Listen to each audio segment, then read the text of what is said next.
Hi friends, welcome back to Manthan kitchen. ಇವತ್ತಿನ ರೆಸಿಪಿಯಲ್ಲಿ ನಾನು ಉಳಿದಿರುವ ಅನ್ನವನ್ನು ಉಪಯೋಗಿಸ್ಕೊಂಡು ಅಕ್ಕಿ ರೊಟ್ಟಿ ಮಾಡೋದನ್ನು ತೋರಿಸ್ತಾ ಇದ್ದೀನಿ. ನಮ್ಮ ಹಾಸನ ಡಿಸ್ಟಿಕಲ್ಲಿ ಆಲ್ಮೋಸ್ಟ್ ಬೆಳಗಿನ ತಿಂಡಿಗೆ ಈ ರೊಟ್ಟಿ ಮಾಡೇ ಮಾಡ್ತಾರೆ. ಅದರಲ್ಲೂ ನಮಗೆ ಎಕ್ಸ್ಪೆಷಲಿ ನಮ್ಮ ಅಮ್ಮನ ಮನೇಲಿ ಅಂತೂ ರೊಟ್ಟಿ ಇರಲೇಬೇಕು, ಪ್ರತಿದಿನ ಇದ್ದೇ ಇರುತ್ತೆ. ಅದರಲ್ಲಿ ವಾರದಲ್ಲಿ 1 ದಿನ 2 ದಿನ ಮಿಸ್ ಆಗ್ಬೋದು ಅಷ್ಟೇ. ಈ ರೊಟ್ಟಿ ಎಲ್ಲ ಪಲ್ಯಗಳಿಗೆ, ಎಲ್ಲ ಚಟ್ನಿಗಳಿಗೆ, ಎಲ್ಲ ತರಕಾರಿ ಸಾಂಬಾರುಗಳಿಗೆ, ಮೊಸರು ಎಲ್ಲದಕ್ಕೂ ಕೂಡ ಮ್ಯಾಚ್ ಆಗುತ್ತೆ. ಎಕ್ಸ್ಪೆಷಲಿ ಚಿಕನ್ ಸಾಂಬಾರು ಮತ್ತು ಸೋರೆಕಾಯಿ ಪಲ್ಯಗಳಿಗೆ ಸೂಪರಾಗಿ ಮ್ಯಾಚ್ ಆಗುತ್ತೆ. ಬನ್ನಿ ಇನ್ನು ತಡ ಮಾಡದೆ ಈ ರೆಸಿಪಿನ ಶುರು ಮಾಡೋಣ. ಮೊದಲು ಅನ್ನನ ಬಿಸಿ ಮಾಡ್ಕೊಳ್ಳೋಕ್ಕೋಸ್ಕರ ಒಂದು ಪಾತ್ರೆಗೆ 1 ಬೌಲಷ್ಟು ಅನ್ನ ಮತ್ತು 1 ಲೋಟದಷ್ಟು ನೀರನ್ನು ಹಾಕಿ ಬಿಸಿ ಇಟ್ಕೊಂಡಿದ್ದೀನಿ. ಅದಕ್ಕೆ ರುಚಿಗೆ ತಕ್ಕಷ್ಟು ಉಪ್ಪು, ಅಂದರೆ ರೊಟ್ಟಿಗೆ ಎಷ್ಟು ಬೇಕೋ ಅಷ್ಟು ಉಪ್ಪನ್ನ ಹಾಕಿ ನೀಟಾಗಿ ಈ ಥರ ಒಂದ್ಸಲ ತಿರುವ್ಕೊಬಿಟ್ಟು ಇದನ್ನು ಬಿಸಿ ಮಾಡ್ಕೊಳ್ಳೋಣ. ಈ ಥರ ಬಿಸಿ ಮಾಡ್ಕೊಳ್ಳೋದ್ರಿಂದ ರೊಟ್ಟಿಗೆ ಒಳ್ಳೆ ಅಂಟು ರೂಪ ಬರುತ್ತೆ. ಅದರಿಂದಾಗಿ ರೊಟ್ಟಿ ತಟ್ಟಬೇಕಾದ್ರೆ ಒಡೆದೋಗಲ್ಲ, ಕಿತ್ತೋಗಲ್ಲ ಅನ್ನೋದ್ರಿಂದಾಗಿ ಈ ಥರ ನೀಟಾಗಿ ಬಿಸಿ ಮಾಡ್ಕೊದಿರೋದಷ್ಟೇ. ನಿಮ್ಮ ಹತ್ರ ಅನ್ನ ಏನಾದರೂ ಸಾಫ್ಟಾಗಿದ್ದರೆ ಅದನ್ನು ನೀಟಾಗಿ ಕಿವುಚ್ಕೊಬಿಟ್ಟು ಕೂಡ ನೀವು ಅಕ್ಕಿ ಹಿಟ್ಟನ್ನು ಮಿಕ್ಸ್ ಮಾಡಿ ರೊಟ್ಟಿ ಕೂಡ ತಟ್ಕೋಬೋದು. ನೋಡಿ, ಅನ್ನನ ತುಂಬ ಏನು ಬೇಯಿಸ್ಕೊಳ್ಳೋದು ಬೇಡ, ಸ್ವಲ್ಪ ಬಿಸಿಯಾಗಿ ಹೊಗೆ ಬಂದರೆ ಸಾಕು. ನೋಡಿ, ಇವಾಗ ನೀಟಾಗಿ ಬಿಸಿಯಾಗಿದೆ, ಇಷ್ಟೇ ಸಾಕು. ಇವಾಗ ಇದಕ್ಕೆ 2 ಕಪ್ ಆಗುವಷ್ಟು ಅಕ್ಕಿ ಹಿಟ್ಟನ್ನು ಹಾಕೋತಾ ಇದ್ದೀನಿ. ನಾರ್ಮಲ್ ರೊಟ್ಟಿ ಎಲ್ಲ ಮಾಡ್ತಿರಲ್ವ ನೀವು, ಅದೇ ಅಕ್ಕಿ ಹಿಟ್ಟು, ರೇಷನ್ ಅಕ್ಕಿನ ನೀಟಾಗಿ ತೊಳೆದು ಪುಡಿ ಮಾಡಿಸ್ಕೊಂಡಿರುವಂಥ ಅಕ್ಕಿ ಹಿಟ್ಟು, ಅದನ್ನು 2 ಕಪ್ಪಷ್ಟು ಹಾಕೋತಾ ಇದ್ದೀನಿ. 1 ಕಪ್ ಅನ್ನಕ್ಕೆ 2 ಕಪ್ಪಷ್ಟು ಅಕ್ಕಿ ಹಿಟ್ಟನ್ನು ಹಾಕ್ಕೊಂಡು ನೀಟಾಗಿ ಈ ಥರ ಒಂದ್ಸಲ ಮಿಕ್ಸ್ ಮಾಡ್ಕೋಬೇಕಾಗತ್ತೆ. ಇದೇ ವಿಧಾನದಲ್ಲಿ ನೀವು ರಾಗಿ ರೊಟ್ಟಿನೂ ಕೂಡ ಮಾಡ್ಕೋಬಹುದಾಗುತ್ತೆ. ಅಂತಂದರೆ ನಿಮ್ಮ ಹತ್ರ ಅನ್ನ ಇಲ್ಲ ಅಂತಂದರೆ ನೀವು ಗಂಜಿ ಕೂಡ ಮಾಡಿಕೊಂಡು ಕೂಡ ಈ ರೊಟ್ಟಿನ ಮಾಡ್ಕೋಬೋದಾಗುತ್ತೆ.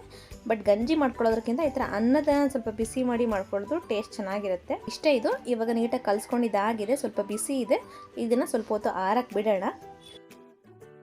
ಒಂದು 10 ನಿಮಿಷ ಆರಕ್ಕೆ ಬಿಟ್ಟಿದೆ, ನೋಡ್ತಾ ಇರ್ಬೋದು ನೀವು. ಇವಾಗ ಬಿಸಿ ಎಲ್ಲ ಕಡಿಮೆ ಆಗಿದೆ. ಇವಾಗ ಇದಕ್ಕೆ ಸ್ವಲ್ಪ ನೀರು ಹಾಕ್ಕೊಂಡು ನೀಟಾಗಿ ಕಲಿಸ್ಕೊಳ್ಳೋಣ. ಅಂದರೆ ನೀವು ರೊಟ್ಟಿ ಮಾಡೋಕ್ಕೆ ಹಿಟ್ಟು ಮಾಡ್ಕೋತೀರ, ಮುದ್ದೆ ಥರ ಆ ಕನ್ಸಿಸ್ಟೆನ್ಸಿಗೆ ಬರಬೇಕು. ಇದನ್ನು ಸ್ವಲ್ಪ ನೀರು ಹಾಕ್ಕೊಂಡು ನೀಟಾಗಿ ಕಲಿಸ್ಕೊತಾ ಇದ್ದೀನಿ. ಒಂದೇ ಸಲ ನೀರು ಹಾಕೊಳ್ಳೋಕೆ ಹೋಗಬೇಡಿ, ಆಮೇಲೆ ಸ್ವಲ್ಪ ತೆಳ್ಳಗಾದರೆ ರೊಟ್ಟಿ ತಟ್ಟಕ್ಕೆ ಕಷ್ಟ ಆಗುತ್ತೆ. ಸ್ವಲ್ಪನೇ ಹಾಕ್ಕೊಂಡು ನೀಟಾಗಿ ನಾದ್ಕೊಂಡು ಕಲಿಸ್ಕೋಬೇಕಾಗತ್ತೆ. ನೋಡಿ, ನಾನು ಫೈನಲಿ ಕಲಿಸ್ಕೊಂಡಿದ್ದೀನಿ. ಒಂದು ಉಂಡೆನ ತೊಗೊಂಡಿದ್ದೀನಿ. ಈ ಥರ ಕೈಯಿಂದ ಈ ಥರ ನೀಟಾಗಿ ನಾದ್ಕೋಬೇಕಾಗತ್ತೆ. ಈ ಥರ ಮಾಡ್ಕೊಳ್ಳೋದ್ರಿಂದ ನಾವು ರೊಟ್ಟಿ ತಟ್ಟಬೇಕಾದ್ರೆ ಎಲ್ಲೂ ಕಟ್ಟಾಗಲ್ಲ. ನೋಡಿ, ಒಂದು ಬಾಲ್ ಥರ ಮಾಡ್ಕೋತಾ ಇದ್ದೀವಿ. ಇವಾಗ ಈ ಬಾಲ್ನ ಈ ಥರ ಮಾಡ್ಕೊಬಿಟ್ಟು ಇವಾಗ ನೀಟಾಗಿ ತಟ್ಕೊಳ್ಳೋಣ. ಈಗ ತಟ್ಟೋ ವಿಧಾನ ಹೇಗೆ ಅಂತ ನೋಡೋಣ. ರೊಟ್ಟಿನ ತಟ್ಕೊಳ್ಳೋಕ್ಕೋಸ್ಕರ ಒಂದು ರೊಟ್ಟಿ ತಟ್ಟ ಮಣೆ ತೊಗೊಂಡಿದ್ದೀನಿ. ಅದಕ್ಕೆ ರೊಟ್ಟಿ ತಟ್ಟ ಮಣೆಗೆ ಕೆಳಗಡೆಗೆ ಸ್ವಲ್ಪ ಹಿಟ್ಟನ್ನು ಹಾಕೋತಾ ಇದ್ದೀನಿ. ನಾರ್ಮಲ್ ಅಕ್ಕಿ ಹಿಟ್ಟನ್ನು ಹಾಕೋತಾ ಇದ್ದೀನಿ. ಅದಕ್ಕೆ ಇವಾಗ ಅಕ್ಕಿ ಹಿಟ್ಟು ಹಾಕ್ಕೊಂಡಿದ್ದಾದಮೇಲೆ ನಾವು ಉಂಡೆ ಮಾಡಿ ಇಟ್ಕೊಂಡಿದ್ವಲ್ಲ ರೊಟ್ಟಿ ಉಂಡೆ, ಅದನ್ನು ಹಾಕೋಬಿಟ್ಟು ಕೈನ ಸ್ವಲ್ಪ ನೀರಲ್ಲಿ ಒದ್ದೆ ಮಾಡ್ಕೊತಿರೋದು. ಒದ್ದೆ ಮಾಡ್ಕೊಬಿಟ್ಟು ಈ ಥರ ನೀಟಾಗಿ ರೌಂಡ್ ಶೇಪಲ್ಲಿ ತಟ್ಕೋತಾ ಇದ್ದೀನಿ. ಈ ಥರ ಲೆಫ್ಟ್ ಹ್ಯಾಂಡ್ ಸಪೋರ್ಟ್ ಇಟ್ಕೊಂಡು ರೊಟ್ಟಿ ತಟ್ಕೊಳ್ಳೋದ್ರಿಂದ ರೊಟ್ಟಿ ನೀಟಾಗಿ ರೌಂಡ್ ಶೇಪಲ್ಲಿ ಬರುತ್ತೆ ಅಂತ ಹೇಳಿ. ರೊಟ್ಟಿ ಹಿಟ್ಟನ್ನು ನೀವೇನಾದರೂ ತೆಳ್ಳಗೆ ಮಾಡ್ಕೊಂಡಿದ್ರೆ ಈ ಹಂತದಲ್ಲಿ ತೊಟ್ಟಬೇಕಾದ್ರೆ ಕಿತ್ತೋಗೋ ಚಾನ್ಸಸ್ ಇರುತ್ತೆ.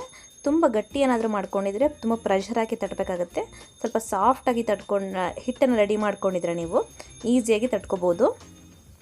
ನೋಡಿ, ನಾನು ಫೈನಲಿ ಈ ಥರ ನೀಟಾಗಿ ತಟ್ಕೊಂಡಿದ್ದೀನಿ. ನೀವು ಚಿಕ್ಕ ರೊಟ್ಟಿ ಇಷ್ಟಪಡ್ತೀರಾ ಅಂದರೆ ಚಿಕ್ಕದು ಕೂಡ ಮಾಡ್ಕೋಬೋದು. ನಮ್ಮನೇಲಿ ಮೀಡಿಯಮಾಗಿ ಇದೇ ಸೈಜಲ್ಲಿ ಮಾಡೋದು. ರೊಟ್ಟಿನ ಈ ಥರ ಲೆಫ್ಟ್ ಹ್ಯಾಂಡಿಂದ ಹಿಂದೆ ಎಳ್ಕೊಂಡು ರೈಟ್ ಹ್ಯಾಂಡಿಂದ ಈ ಥರ ಮೆತ್ತಗೆ ತೊಗೋಬೋದು. ನೋಡಿ, ಈ ಥರ ಉಲ್ಟಾ ಮಾಡಿ ಈ ಥರ ತೊಗೊಳೋದಷ್ಟೇ.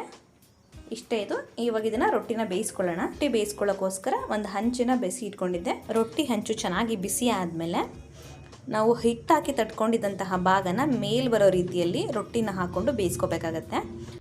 ಈ ಹಂತದಲ್ಲಿ ಮಾತ್ರ ಮಿಸ್ ಮಾಡಬೇಡಿ. ನೀರು ಹಾಕಿ ತಟ್ಕೊಂಡಿದ್ದಂಥ ಭಾಗ ಕೆಳಗಡೆ ಬರಬೇಕು, ಅಕ್ಕಿ ಹಿಟ್ಟು ಹಾಕಿ ತಟ್ಕೊಂಡಿದ್ದಂಥ ಭಾಗ ಮೇಲ್ಗಡೆ ಬರಬೇಕು. ಇಷ್ಟೇ ಇದು. ಒಂದು ಕಡೆ ಸೈಡ್ ನೀಟಾಗಿ ಬೆಂದಿದ್ದಾದಮೇಲೆ ಕೈಯಿಂದ ಸ್ವಲ್ಪ ನೀರನ್ನು ತಗೊಂಡು ನೀಟಾಗಿ ಈ ಥರ ರೊಟ್ಟಿ ಮೇಲೆ ಕಂಪ್ಲೀಟಾಗಿ ಸವರ್ಕೋಬೇಕಾಗತ್ತೆ. ನಿಮಗೆ ಕೈ ಬಿಸಿ ಆಗುತ್ತೆ ಅಂತ ಅಂದರೆ ಒಂದು ಬಟ್ಟೆ ತೊಗೊಂಡು ಬಟ್ಟೆನ ಒದ್ದೆ ಮಾಡಿ ಕೂಡ ಸವರ್ಕೋಬೋದು. ಈ ಥರ ಎಲ್ಲ ನೀಟಾಗಿ ಸವರ್ಕೊಂಡಿದ್ದಾದಮೇಲೆ ರೊಟ್ಟಿನ ಮಡ್ಚಿ ಹಾಕ್ಕೊಂಡು ನೀಟಾಗಿ ಬೇಯಿಸ್ಕೊಳ್ಳೋಣ. ರೊಟ್ಟಿ ನಿಮಗೆ ಸಾಫ್ಟಾಗಿ ಬೇಕು ಅಂತಂದರೆ ಮೀಡಿಯಮಾಗಿ ಬೇಯಿಸ್ಕೊಳ್ಳಿ. ಸ್ವಲ್ಪ ಗಟ್ಟಿಗೆ ಬೇಕು, ಕ್ರಿಸ್ಪಿ ಆಗಬೇಕಂದ್ರೆ ಸ್ವಲ್ಪ ಚೆನ್ನಾಗಿ ಬೇಯಿಸ್ಕೋಬೇಕಾಗುತ್ತೆ. ನಿಮಗೆ ಯಾವ ಥರ ಇಷ್ಟ ಆಗುತ್ತೆ ಆ ಥರ ಬೇಯಿಸ್ಕೋಬೋದು. ತುದಿ ಎಲ್ಲ ನೀಟಾಗಿ ಬೇಯಬೇಕು ಅಂತಂದರೆ ಈ ಥರ ರೊಟ್ಟಿನ ಮಧ್ಯಕ್ಕೆ ಎಳ್ಕೊಬಿಟ್ಟು ಸೈಡಲ್ಲೆಲ್ಲ ತಿರುಗಿಸಿ ಬೇಯಿಸ್ಕೊಳ್ಳೋದ್ರಿಂದ ತುದಿ ಎಲ್ಲ ನೀಟಾಗಿ ಬೇಯುತ್ತೆ.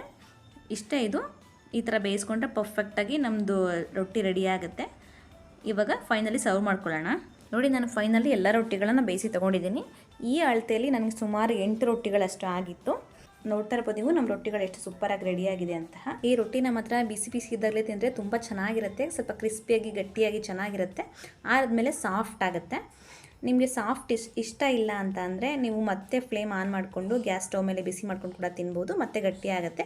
ಆದರೆ ಒಂದು ಸಲ ಬಿಸಿ ಮಾಡಿದರೆ ಮಾತ್ರ ತುಂಬ ಗಟ್ಟಿ ಆಗಿಬಿಡುತ್ತೆ. ನೆಕ್ಸ್ಟ್ ಅದನ್ನು ಮತ್ತೆ ಹಾಗೆ ಬಿಡಬೇಡಿ, ಬಿಸಿ ಮಾಡ್ಕೊಂಡ ತಕ್ಷಣ ತಿಂದುಬಿಡಿ. ಇಷ್ಟೇ ಇದು.